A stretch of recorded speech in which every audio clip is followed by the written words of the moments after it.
কাদা ছোড়াছুড়ি এটা তো ইলেকশনে হবে, তো ইলেকশনের নিয়মই এটা। আচ্ছা, আমি শিল্পীদের তো কাছে কি চুপ এটা আশা করে করে বসে মনে থেকে ইলেকশন করতে পারবো না, আমার আর অপোজিশনের বিরুদ্ধে দুটো কথা বলতেই হবে।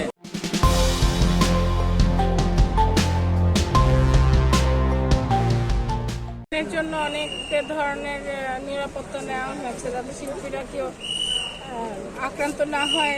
আপনারা জানেন যে বর্তমানে অনেক সংক্রামিত হচ্ছে মানুষ, এর জন্য হয়তো বা ওনারা একটু নিরাপত্তা বেশি নিয়েছেন। তবে আমি আমার পরিচালক, আমার প্রযোজকদের খুব মিস করছি।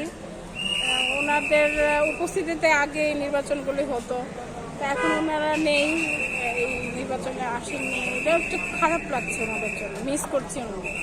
আগে তো খুব আনন্দ মুখর পরিবেশে হতো, বাজনা বাজতো, তারপর প্যান্ডেলে সবাই বিভিন্ন জায়গায় আড্ডা মারতাম আমরা, ওই জিনিসটা নেই। কাদা ছোড়াছুড়ি এটা তো ইলেকশনে হবেই, এটা তো ইলেকশনের নিয়মই এটা। আমি তো চুপ করে বসে থেকে ইলেকশন করতে পারবো না, আমার আর অপোজিশনের বিরুদ্ধে দুটো কথা বলতেই হবে, তাই না? দুটো নির্বাচন হচ্ছে একদিনে, হ্যাঁ একই দিনে হচ্ছে, তাদের মাঝে কোনো কাদা ছোড়াছুড়ি দেখা যায় নাই। তো চলচ্চিত্র শিল্পীদের মাঝে আসলে এই কাদা না না, ছোড়াছুড়ি এটা হচ্ছে চলচ্চিত্র। হ্যালো মৌসুমী আপা,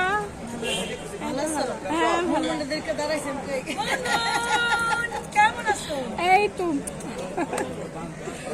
আমি বলবো যে আমাদের এখানে কাদা ছোড়াছুড়ি তারা করে নাই, আমরা করেছি, এটা ভুল কথা। চলচ্চিত্র শিল্পী সমিতি অনেক নাম করা একটা অর্গানাইজেশন, এটাকে মানুষ ফোকাস করেছে বেশি।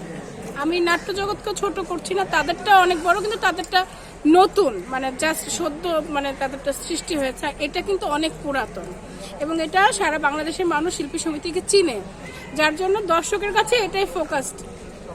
হ্যাঁ, দর্শকের কাছে এটাই ফোকাসড হয়েছে, যার জন্যই মনে হচ্ছে যে আমরা খুব কাদা ছোড়াছুড়ি করেছি। আসলে তা নয়, নির্বাচনের জন্য একজন হারাবার চেষ্টা করবে, একজনকে আরেকজন জিতাবার চেষ্টা করবে, এর জন্য হয়তো বা একটু একজনের বিরুদ্ধে একজন কথা বলবে, নতুন তো আসবেই, তাই না? নির্বাচন তো হবেই। এখন একটা প্যানেল তো নির্বাচন ছাড়া একা দাঁড়াতে পারবে না, প্রতিযোগিতা করে তো দাঁড়াতে হবে। একটু ভিন্ন টাইপের মনে হচ্ছে, মানে আগে তো আসতাম এইখানে প্যান্ডেলে সবাই খুব আনন্দ ফুর্তি করতাম, যেহেতু এখন কোভিড-19 একটু সতর্কতা নেওয়া হয়েছে, এই জন্য হয়তো বা মানুষ কম। আমি আমাদের পরিচালকদের খুব মিস করছি, আমাদের যারা ডিরেক্টর তাদেরকে মিস করছি।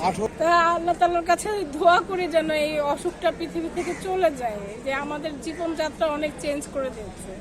সংবাদ, ফিচার ও অনুষ্ঠানের জন্য ভিজিট করুন সংবাদ প্রকাশের ওয়েবসাইট এবং যুক্ত থাকুন ফেসবুক পেজ ও ইউটিউব চ্যানেলের সঙ্গে।